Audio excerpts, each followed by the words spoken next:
In the heart of Burkina Faso, a soldier-turned-leader dared to dream bigger than anyone could imagine. Ibrahim Traoré took on impossible odds, facing threats, sabotage, and skepticism, to build 50,000 homes for the people who had known nothing but struggle. This is the story of hope, courage, and transformation, a story that shocked the world and changed lives forever. Before we dive in, don't forget to hit the like button, share this story with your friends, and subscribe for more incredible, real-life stories of courage and inspiration. A cold wind swept through the streets of Ouagadougou, carrying the dust of years of neglect and whispered rumors of broken promises. In the heart of the city, where tin roofs clung desperately to crumbling walls, families huddled together, their eyes scanning the horizon for a sign of hope that had long been absent. Mothers whispered to children about a future they could scarcely imagine. Fathers stared at empty streets, their hands shaking with both fatigue and frustration. And yet, in the shadows of despair, a quiet plan was forming, a vision that seemed almost impossible, whispered only in secret meetings, yet capable of shaking the foundations of the nation itself. Ibrahim Traoré stood at the edge of a vast, barren field, the sun setting behind him, casting long, stark shadows across the cracked earth. His eyes, sharp and unwavering, scanned the horizon as if seeing not the desolation but the potential hidden beneath it. To the world, he was a soldier, a man who had risen through the ranks with unmatched discipline and courage. But in these moments, alone in the dying light, he was a dreamer daring to challenge the impossible. For years, Burkina Faso had been trapped in cycles of poverty, corruption, and neglect. The cities were crowded, the villages forgotten, and the people had learned to expect little from those who claimed to lead. Yet Traoré saw what others could not: the raw, untapped strength of his nation, the resilience of its people, and the chance to create something so transformative that it would leave the world stunned. Word of his plan leaked slowly at first, an ambitious project to build not hundreds, but 50,000 homes for those who had none. Skeptics laughed in quiet corners of government offices. Journalists questioned whether a nation already struggling with infrastructure, drought, and financial pressure could support such a colossal undertaking. Whispers of betrayal followed. Generals in shadowed rooms plotting to undermine him, politicians warning of economic collapse, financiers skeptical of where the resources could possibly come from. Even among his closest allies, doubts simmered. Yet Traoré pressed on, moving with a quiet ferocity that inspired fear in some and hope in others. The first night he convened his closest planners, a sense of urgency pulsed through the room. Maps were spread across tables, dotted with markers indicating every village, every empty plot, every location where families had been displaced. There was secrecy here, code words, hidden routes for supplies, clandestine meetings with engineers and laborers. The stakes were immense. A single mistake could not only jeopardize the homes, but also put the people themselves at risk. And still, Traoré spoke with calm authority, his voice slicing through tension like a blade. We do not build for fame. We build because they have been abandoned for too long. We build because we can. Outside the city, the people were beginning to notice subtle changes. Trucks carrying unfamiliar equipment rumbled along dirt roads, arriving at night under the cover of darkness. Workers, some smiling in quiet pride, others wary of scrutiny, moved like ghosts through neighborhoods that had long been forgotten. Rumors began to circulate, a project unlike any other, led by a man whose very presence seemed to carry both mystery and promise. Mothers peered out of windows at the glow of lanterns illuminating construction sites. Children whispered of the impossible, new homes, roofs over their heads, futures that seemed brighter than anything they had dared to imagine. Yet danger was never far behind. A powerful politician, his wealth built on controlling land and keeping the poor dependent, sent agents to monitor the project. An international banker, concerned with profit rather than people, sent veiled threats. Even within Traoré's own inner circle, questions arose. Could he pull off something so audacious? Were the people ready for such rapid transformation? And more haunting than any doubt, Traoré himself wondered whether the sheer magnitude of what he had envisioned could survive the forces aligned against him. Despite the uncertainty, momentum grew. Plans were refined, teams assembled, and the first foundations were laid under moonlight, almost as if the nation itself had been waiting for this secret, audacious spark of hope. Each brick placed, each beam raised, became a quiet act of defiance against the despair that had long gripped Burkina Faso. And though no one could see the full scale yet, the promise of change began to take shape in whispers, glances, and the pounding of hammers that echoed like a heartbeat across the barren fields. Traoré moved through these first days with an almost cinematic grace, appearing where he was most needed, his presence a reassurance to workers and a silent warning to those who would obstruct him. He studied every detail, from the quality of materials to the morale of laborers, anticipating problems before they arose. And in the quiet moments, he allowed himself a private reflection. The faces of children who might one day sleep safely in homes he had built, the relief in the eyes of families who had long known only struggle. These visions were his fuel, his guiding light amid shadow and uncertainty. By the end of the first week, the foundations of hope had been laid as surely as the concrete that began to rise from the earth. Yet the world outside remained unaware. International media speculated, political rivals whispered, and even some allies questioned how a single man could hope to achieve what was being quietly accomplished. But Traoré pressed onward, determined to see the vision through, driven by a sense of purpose deeper than ambition, a belief that even in a world full of betrayal, greed, and skepticism, true leadership could reshape lives.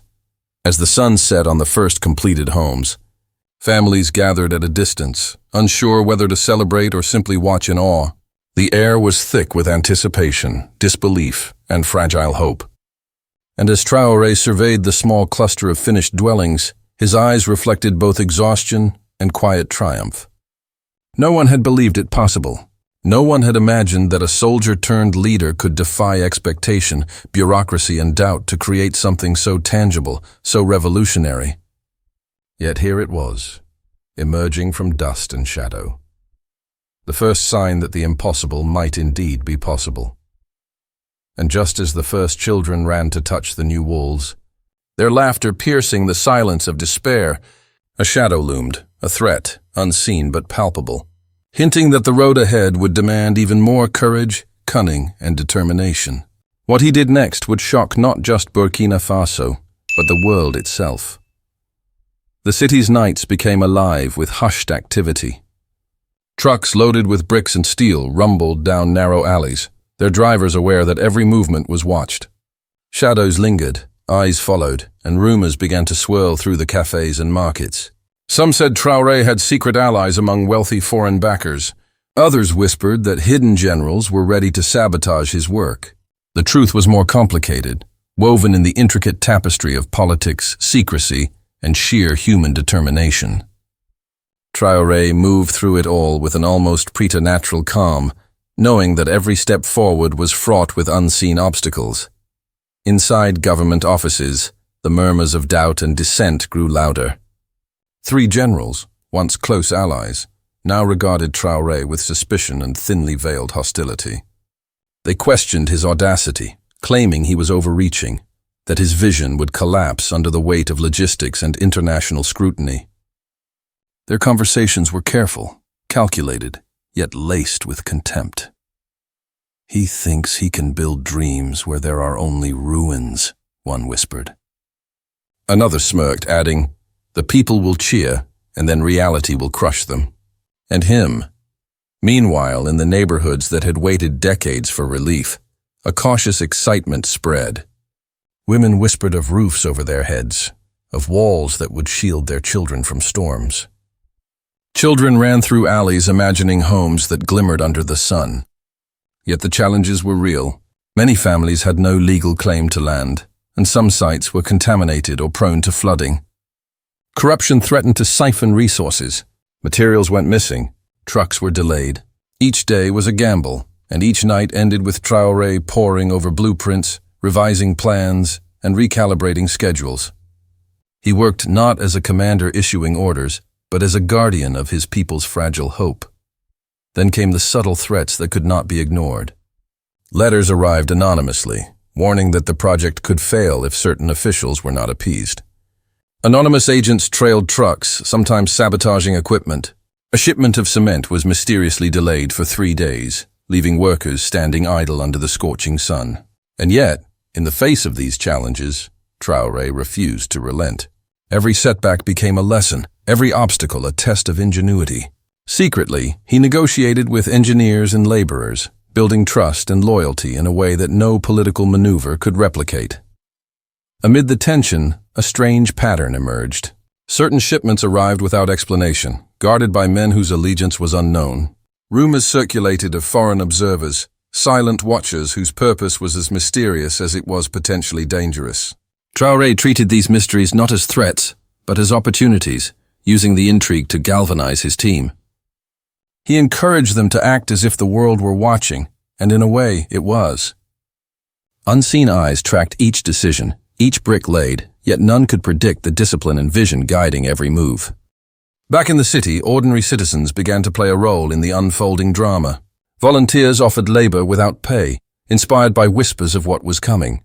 Local builders and craftsmen, some skeptical, some hopeful, joined the project, their pride and desperation fueling a quiet revolution of effort. Mothers organized small food lines for workers. Children carried tools for those too old or too weak to lift bricks. Even in the shadow of possible betrayal, the community coalesced, drawn together by a collective hope that had long been dormant. But the generals plotting against Traoré did not wait idly. They attempted to manipulate contractors, bribed inspectors to slow progress, and circulated false rumors in the press. Each move was subtle, almost invisible, yet the impact was immediate. Deadlines stretched, frustrations mounted, and doubt crept into the minds of even the most loyal workers. Traoré sensed the pressure and responded with a combination of strategy and empathy. He met secretly with key figures, calming fears, negotiating solutions, and finding creative ways to bypass bureaucratic and political traps. Every decision carried weight, every choice risked failure, yet his resolve never wavered. During these weeks, a strange sense of mystery enveloped the project. Some nights, unexplained lanterns flickered on unoccupied plots. Strange figures walked the perimeter, observing construction silently. Whispers circulated that foreign powers were assessing the project for reasons unknown, some to replicate it, others to undermine it. Traoré neither confirmed nor denied these rumors. Instead, he used the intrigue to keep his team alert, to sharpen their focus, and to remind them that this endeavor was larger than any single man, any single community, or any single government. As foundations multiplied, so did the stakes. The first 1,000 homes rose in careful clusters, neat and functional, a stark contrast to the chaos surrounding the city. Families tentatively moved in, their joy tempered by skepticism. "Can this really last?" they asked one another. "Is this truly for us, or will it be taken away?" Traoré observed from a distance, seeing both the relief and the lingering doubt.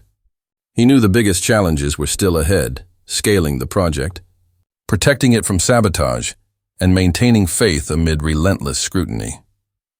One night, as he walked through a nearly completed block, the wind carried a faint whisper of laughter from children who dared to dream. A worker approached quietly, handing him a small wooden model of a house, crudely carved but imbued with hope. Traoré held it in his hands, feeling the weight not of wood but of possibility. This tiny token reminded him why the opposition, the threats, and the endless obstacles mattered less than the lives being transformed. He realized that each house was more than a shelter.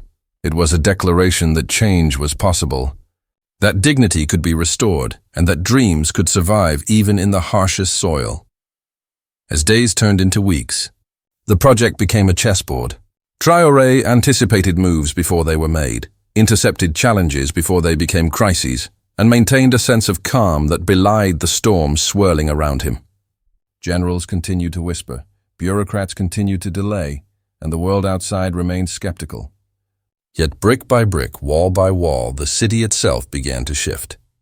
What had seemed impossible began to feel inevitable, and through it all, the question lingered in the air. Could a single man, armed with vision and resolve, truly change the fate of tens of thousands? A tension grew, palpable and cinematic, as the first clusters of homes neared completion. Families gathered at dusk to see walls rise, roofs emerge, and doors swing open for the first time. Skeptics and supporters alike paused to witness the tangible proof of Traoré's audacity. The whispers of sabotage were silenced momentarily by the laughter of children, the smiles of parents, and the quiet pride of builders who had risked everything. Yet beneath the surface, the threats persisted. A single misstep could unravel months of work, and the forces aligned against him were patient, calculating, and relentless. Traoré walked among the first occupants, his presence commanding yet unassuming. He listened to their stories, noted their fears, and promised nothing beyond his commitment to their future. Each conversation strengthened his resolve, and in turn inspired the people who saw him as more than a leader, a guardian, a dreamer, a force capable of transforming lives against all odds. In that quiet communion between vision and reality, the seeds of something larger than imagination were planted. By the time the first night of full occupancy arrived, the city had changed subtly yet irreversibly. The air carried a sense of anticipation, a feeling that history was unfolding silently but unmistakably. Lights glimmered in homes that had once been nothing more than empty plots. Children's laughter spilled into streets where despair had long reigned. Families whispered prayers of gratitude and wonder, unsure whether to fully believe what had been made possible. And in the midst of this transformation, Traoré stood quietly, observing the culmination of months of planning, strategy, and courage. The challenges were far from over, the opposition still lurking, but for the first time, a tangible proof of hope existed, and the world, though not yet fully aware, was beginning to watch. And somewhere, in the shadows of doubt and ambition, the forces aligned against him paused, recognizing that the man they underestimated had already changed the game. The next moves would demand courage, ingenuity, and relentless determination.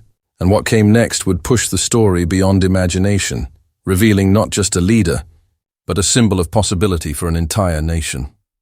As the sun rose over the city, its light revealed a remarkable sight. Rows upon rows of freshly built homes, their roofs glinting in the morning haze, streets cleared and orderly, children darting between walls that had once only existed in imagination. Yet the sense of triumph was fragile. Hidden in the corners of the city, those opposed to Traoré's vision were stirring. They moved quietly, deliberately, aware that every success he achieved drew their envy and fear. The generals who had whispered against him now coordinated subtle sabotage, misdirecting supplies, influencing local inspectors, and spreading misinformation to shake public confidence. Traoré, however, had anticipated much of this. He walked the streets, inspecting every home, noting every potential weak point. He observed the laborers, spoke to families, and listened with intent to murmurs of doubt or concern. His mind was a chessboard, each move calculated, each countermeasure preemptive. Yet even he knew that the stakes had never been higher. One mistake, one miscalculation, and the fragile promise of security for 50,000 families could collapse in a single day. Then came the first coordinated strike. A shipment of roofing materials never arrived. Rumors spread quickly that the trucks had been rerouted by unknown forces, that the workers had been intimidated, that delays were intentional. Panic rippled through the construction teams. Families waiting for completion grew anxious. Traoré arrived on the scene before anyone else, his presence steadying nerves. He walked among the builders, touching shoulders, offering encouragement, and quietly recalibrating logistics.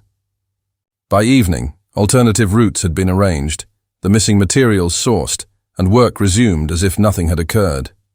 But the tension lingered, like a storm cloud waiting to break. Amid these external threats, an internal mystery emerged. Certain laborers spoke of unexplained phenomena at night, strange figures appearing near construction sites, shadows moving where none should exist, whispers that seemed to echo with no source. Some dismissed these tales as superstition or fatigue. Others, especially the young workers, were unnerved. Traoré took these stories seriously, not as literal threats, but as symbols of the hidden forces working against him, forces of doubt, fear, and human sabotage alike. He organized night patrols, strengthened security, and encouraged workers to remain vigilant, framing the unseen as a test of courage and resilience rather than a source of terror. Meanwhile, the generals orchestrating behind the scenes escalated their efforts. They exploited legal loopholes to slow approvals, leveraged bureaucrats to delay permits, and spread rumors that the project was mismanaged. Some even attempted to bribe local leaders to divert families to alternative inferior housing. Traoré countered each move with a combination of intelligence and intuition. He met privately with municipal authorities, reassured them of oversight and transparency, and personally intervened when families were threatened with displacement. Every confrontation revealed not only the tenacity of his adversaries, but also the depth of his determination to protect those he served. The community itself became a powerful force. Residents volunteered to monitor construction, report suspicious activity, and provide food and water for the workers. Mothers and children, once passive observers, became active participants in this unfolding drama. They carried messages, helped with small tasks, and lent a moral weight to the project that no bureaucrat or general could undermine. Traoré recognized the importance of this grassroots support, understanding that the success of his vision depended as much on the people as on his own leadership. Tensions reached a peak during the construction of the first complete neighborhood. A delivery of critical materials was delayed yet again, and a threatening letter arrived, unsigned but ominous, warning that the project would fail if certain concessions were not made. Workers faltered, uncertainty spread, and whispers of betrayal reached even the most loyal hearts. Traoré, however, remained unshaken. He gathered his team in the early morning light, and without raising his voice, outlined a new plan, reroute supplies, increase worker rotations, and set up a transparent system that would make sabotage impossible. His calm authority transformed fear into action, and the project surged forward, despite the mounting obstacles. At night, as the city slept, Traoré walked alone through partially completed streets. He paused before each home, imagining the families who would live there, their laughter replacing the silence of despair. Each home represented not just shelter, but defiance against the forces of neglect and corruption that had dominated the nation for decades. In the shadows, he noticed the subtle movements of those seeking to undermine him, figures observing from rooftops, mysterious lights flickering at construction edges. But he did not flinch. Each encounter strengthened his resolve, sharpening his awareness and reminding him that leadership required courage even in the face of uncertainty and danger. Then, one morning, a major crisis erupted. A section of newly completed homes was threatened by structural damage caused by a supplier's mistake. A deliberate miscalculation, it appeared. The news spread rapidly. Families who had just begun to settle in feared that their new homes would collapse. Opposition forces gloated in quiet corners, believing they had finally found a way to halt the project. Traoré arrived at the site, surveying the damage with a critical eye. He immediately convened engineers and builders, devising a rapid solution that involved reinforcement, extra materials, and around-the-clock work. As repairs began, he personally inspected progress, his determination inspiring workers to push beyond exhaustion. Throughout this period, the sense of mystery persisted. Some nights, small items went missing, only to be found replaced mysteriously the next day. Messages appeared with cryptic advice, hinting at unknown allies who supported the project quietly. Traoré embraced these enigmas, interpreting them as signs that his vision had sparked forces larger than himself, that even the unknown could be harnessed to protect and advance the cause. Every challenge, every anomaly, every threat became a catalyst for innovation, collaboration, and courage. As more neighborhoods neared completion, the city began to transform. Dusty streets became pathways lined with new homes, gardens began to take root, and laughter echoed where silence had dominated for decades. Traoré's strategy of blending meticulous planning with community engagement began to show results. Families moved in, children explored their new spaces, and the broader public began to take notice. Even skeptics admitted that something extraordinary was happening, though they could not yet grasp the scale or intent. Amid the triumph, shadows of tension remained. The generals continued their covert opposition, frustrated that no sabotage, delay, or rumor could derail the momentum. International observers watched from afar, some intrigued, others suspicious, as the project defied expectations. And through it all, Traoré maintained his focus, aware that the final stages would require both ingenuity and courage, greater than any challenge he had faced before. As the nights grew longer and the work intensified, a subtle but unmistakable energy pulsed through the city. People were no longer passive spectators. They were participants in a quiet revolution of hope and action. Neighborhoods began to feel alive, imbued with purpose, and families dared to dream of futures they had thought impossible. And in the midst of this transformation, Traoré remained the steady center, a figure of resolve and inspiration, guiding his people through uncertainty, sabotage, and the ever-present threat of failure.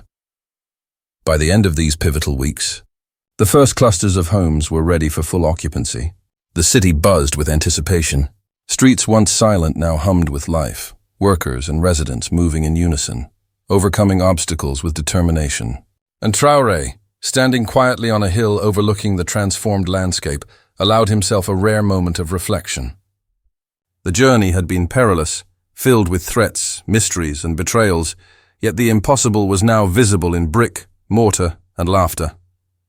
The next stage, the dramatic culmination of this audacious vision, was fast approaching, and the world would soon bear witness to what he had dared to create. The city awakened to a day that would be remembered long after the dust had settled. Rows of gleaming rooftops stretched farther than anyone had dared to imagine, yet the tension in the air was palpable. The opposition had grown desperate. The generals, frustrated by months of thwarted sabotage and relentless progress, were orchestrating a bold, audacious attempt to halt the project. Rumors of withheld permits, manipulated inspections, and orchestrated protests swirled through the streets. But Traoré, calm and unflinching, treated each challenge as a puzzle to be solved rather than an obstacle to be feared. He arrived at the central construction hub before dawn, moving silently through the maze of half-finished homes and bustling workers. The first whispers of sabotage were already reaching his ears. A key shipment of steel beams had disappeared en route, and rumors of deliberate contamination of building materials spread like wildfire. But Traoré had anticipated these moves. He had contingency plans in place, secret caches of supplies, and trusted teams ready to act at a moment's notice. His leadership was invisible yet absolute, orchestrating a symphony of logistics, labor, and morale with precision. Amid the unfolding chaos, a mysterious figure appeared. A foreign engineer, previously unknown to the project, emerged at the central hub with urgent information. Certain construction materials had been deliberately weakened, and a covert operation had been set in motion to sabotage the homes once completed. Traoré listened quietly, absorbing every detail, then nodded with measured authority. He did not panic. He did not overreact. Instead, he turned the threat into an opportunity, mobilizing his team to inspect every structure, reinforce foundations, and implement security measures that would ensure no attempt could succeed. The air buzzed with urgency, yet his calm presence inspired confidence and courage among those who worked beside him. Meanwhile, the general's attempts to manipulate local authorities escalated. Officials were pressured to halt construction, inspectors delayed approvals, and protests were secretly encouraged to intimidate workers. Traoré navigated this web of deception with ingenuity. He met privately with key municipal leaders, shared transparent documentation of progress, and leveraged public support to counter political maneuvering. The community had become his strongest ally. Mothers, fathers, and children, once mere spectators, now actively safeguarded the project, forming informal patrols, reporting suspicious activity, and ensuring that work proceeded without interruption. As the final weeks of construction approached, suspense grew to a fever pitch. A sudden storm threatened the partially completed neighborhoods, wind and rain testing the stability of newly built structures. Workers scrambled to secure materials, while families watched anxiously, fearing that months of labor might wash away in a single night. Traoré moved through the chaos with uncanny focus, directing efforts, calming fears, and reinforcing structures with the precision of a master strategist. The storm raged, yet by morning the homes had withstood the onslaught, standing as a testament to meticulous planning, skill, and relentless determination. The dawn over Burkina Faso carried a new light, one that seemed brighter not because the sun had changed, but because the city itself had transformed. Streets that had once been lined with crumbling walls and temporary shelters now thrummed with life. Children raced between freshly painted houses, their laughter spilling into the alleys. Mothers hung laundry in gardens that had once been barren, and fathers tended small patches of soil, planting vegetables and flowers where only dust had lain before. The city was alive, and the heartbeat of its people was palpable. Traoré moved quietly through the neighborhoods. No fanfare, no grand announcements, just observation. He stopped at a small courtyard where a young boy had set up a makeshift football pitch between two rows of homes. Watching the child kick the ball with unbridled joy, Traoré felt the weight of months of planning, struggle, and conflict lift slightly. Each home, each brick, each smile represented something far greater than construction. It was the tangible embodiment of hope, determination, and resilience.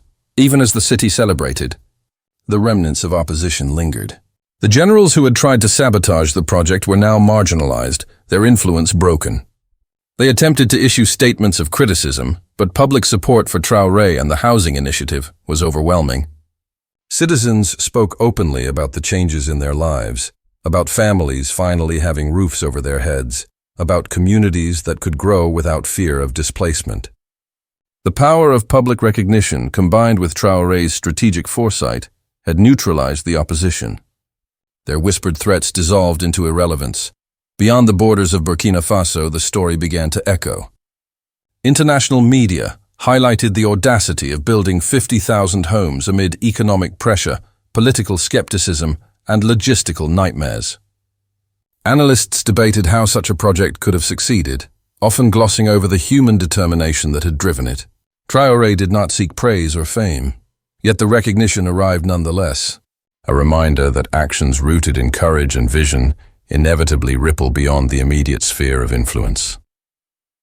Within the city, subtle dramas continued to unfold, though they no longer threatened the core project. Families adapted to their new homes, learning to live not merely in shelters, but in communities. Schools began to reopen, local markets revived, and children explored streets lined with walls that bore the promise of stability. Traoré met with community leaders, discussing ways to maintain the neighborhoods, ensure ongoing resources, and empower residents to take stewardship of the environment they now called home. Every conversation reinforced a simple truth. The legacy of a leader is measured not by what is built, but by the lives uplifted. Amid the celebrations, a mysterious figure approached him quietly. A former critic, one of the generals who had attempted to sabotage the project, extended a hand, acknowledging the vision and determination that had prevailed. Traoré accepted the gesture without bitterness, understanding that transformation often required reconciliation, not vengeance. This act of acknowledgement symbolized a broader truth, that the greatest victories are not merely over opponents, but over doubt, fear, and inertia itself. By midday, the city was alive with festivities. Music echoed through newly paved streets, children danced across the courtyards, and families invited neighbors to see the fruits of their labor and the realization of a dream. Traoré walked among them, quiet and reflective, absorbing the energy, feeling the joy, and knowing that each home was more than brick and mortar. It was the manifestation of resilience, vision, and hope. As the day progressed, he allowed himself a moment of solitude. Standing on a hill overlooking the sprawling city, he saw the full scale of what had been achieved.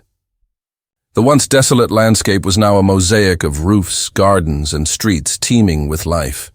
In that moment, he reflected on the journey, the planning in secret, the threats, the sabotage, the mysterious interventions, and the relentless skepticism. And yet, despite all odds, the impossible had been made real, even in victory. The project had inspired new challenges: how to sustain growth, how to empower citizens, how to ensure the next generation inherited stability and opportunity. Traoré knew the work was ongoing, that leadership was never static, and that the real test of success lay in the lasting impact of these homes on the lives of the people. But for now, he allowed himself to revel in the tangible proof that audacity, courage, and vision could indeed transform despair into hope. As night fell, lanterns illuminated the streets, casting warm, golden light across neighborhoods alive with celebration. Families gathered outside their new homes, sharing meals, laughter, and stories. Children ran between doors, playing games that had once been impossible in the cramped, unsafe spaces they had inhabited. The city had become a living testament to human resilience and ingenuity. Traoré moved through these scenes quietly, witnessing moments of connection, joy, and relief. Every smile, every hug, every shared meal reinforced the profound impact of his actions. In private reflection, he considered the mysterious elements that had accompanied the project, the anonymous shipments, cryptic notes, and quiet interventions that seemed to guide and protect the work. He understood that leadership often interacts with unseen forces, that vision sometimes manifests through paths that cannot be predicted, and that hope can inspire action far beyond what any single person can imagine. These mysteries were not solved, nor did they need to be. They were part of the fabric of a journey that had transformed countless lives. The final moments of the day carried symbolic resonance. Traoré watched as a family placed the last beam on a small pergola, their hands steady and coordinated, laughter mingling with the setting sun. It was a simple act, yet it encapsulated the entirety of the project: collaboration, courage, dedication, and the reclamation of dignity. Each home, each family, each corner of the city now bore witness to what could be achieved when vision met determination. And as the stars appeared over Burkina Faso that night, a rhetorical thought lingered in the air, unspoken yet powerful. When one man dares to dream for his people, when courage and vision confront adversity, when hope becomes action, can the world ignore what is possible? Ibrahim Traoré had not only answered this question, he had etched it into the very streets, homes, and hearts of a nation. The transformation was complete, yet alive. Burkina Faso had been given not just homes, but a renewed sense of possibility, a proof that even in the harshest conditions, audacity, planning, and perseverance could triumph over despair. Traoré's vision had become tangible reality, and the world had begun to take notice. Families slept safely under roofs built with sweat, courage, and love. Streets once silent now echoed with life. And in the quiet glow of lanterns and moonlight, a nation dreamed again, daring to imagine futures brighter than anything before, inspired by one man's unwavering determination to build not just houses, but hope itself.